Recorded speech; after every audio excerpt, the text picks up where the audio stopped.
വലിയങ്ങാടിയിൽ കെട്ടിടത്തിന്റെ സ്ലാബ് തകർന്നുണ്ടായ അപകടത്തിൽ മരിച്ച 4 പേരുടെ ആശ്രിതർക്ക് മുഖ്യമന്ത്രിയുടെ ദുരിതാശ്വാസ നിധിയിൽ നിന്നും 7 ലക്ഷം രൂപ ധനസഹായം അനുവദിക്കും. അത്തോളി സ്വദേശി ബഷീർ വി അഷ്റഫ്, കിണാശ്ശേരി സ്വദേശി ജബ്ബാർ വി, തിരുവങ്ങൂർ സ്വദേശി വിനോദ് കെ എന്നിവരുടെ ആശ്രിതർക്കാണ് ധനസഹായം നൽകുന്നത്. കൂടാതെ അപകടത്തിൽ പരിക്കേറ്റ ചികിത്സയിൽ കഴിയുന്ന അബ്ദുൽ ജലീൽ കെ പി എന്ന ആളുടെ ചികിത്സാ ചെലവ് സർക്കാർ ഏറ്റെടുക്കും. മന്ത്രിസഭാ യോഗത്തിലും ഇത് സംബന്ധിച്ച തീരുമാനമായി.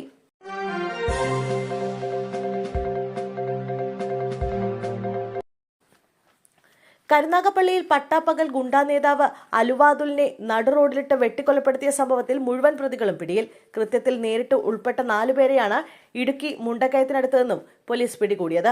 ഇതോടെ കേസിലെ 8 പ്രതികളും പോലീസ് പിടിയിലായതായി കൊല്ലം സിറ്റി പോലീസ് അറിയിച്ചു.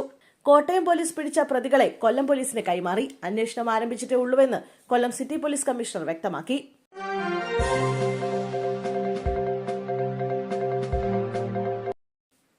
പാവങ്ങൾക്ക് കോർപ്പറേഷൻ ബജറ്റിൽ നിന്നും പണം വകയിരുത്തി വീടൊരുക്കാനുള്ള തിരുവനന്തപുരം കോർപ്പറേഷന്റെ അഭിമാന പദ്ധതി പ്രധാനമന്ത്രി ഭവന യോജന ചുവപ്പുനാടയിൽ കുരുങ്ങി. പദ്ധതിയുടെ നടത്തിപ്പിന് ജില്ലാ ആസൂത്രണ സമിതി അംഗീകാരം നിഷേധിച്ചു. ലൈഫ് പദ്ധതി വഴി ഭൂമി ലഭിച്ചവർക്ക് തനത് ഫണ്ട് ഉപയോഗിച്ചും സ്പോൺസർഷിപ്പ് വഴിയും വീട് നിർമ്മിച്ചു നൽകാനായാണ് പുതിയ ഭരണസമിതിയുടെ ആദ്യ ബജറ്റിൽ പദ്ധതി പ്രഖ്യാപിച്ചത്. എന്നാൽ സംസ്ഥാനത്തെ ഭവന പദ്ധതികളെല്ലാം ലൈഫ് മിഷൻ പദ്ധതിയുമായി ബന്ധപ്പെട്ട് പ്രവർത്തിക്കുന്നതിനാലാണ് തിരുവനന്തപുരം കോർപ്പറേഷന്റെ പദ്ധതിക്ക് അനുമതി നിഷേധിച്ചിരിക്കുന്നതെന്നാണ് വിവരം.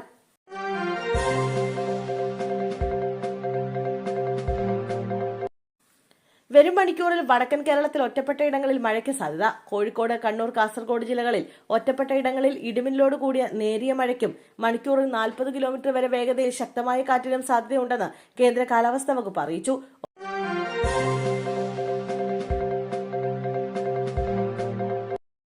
കണ്ണൂർ സീറ്റിൽ മത്സരിക്കുമെന്ന തീരുമാനത്തിൽ ഉറച്ചു നിൽക്കുകയാണ് മുതിർന്ന കോൺഗ്രസ് നേതാവ് കെ സുധാകരൻ. ഹൈക്കമാൻഡ് ഡൽഹിയിലേക്ക് വിളിപ്പിച്ചെങ്കിലും പോകേണ്ടതില്ല എന്ന തീരുമാനത്തിലാണ് കെ സുധാകരൻ. നാളെയാണ് സുധാകരനുമായി കൂടിക്കാഴ്ച നടത്താമെന്ന് ഹൈക്കമാൻഡ് അറിയിച്ചിരിക്കുന്നത്.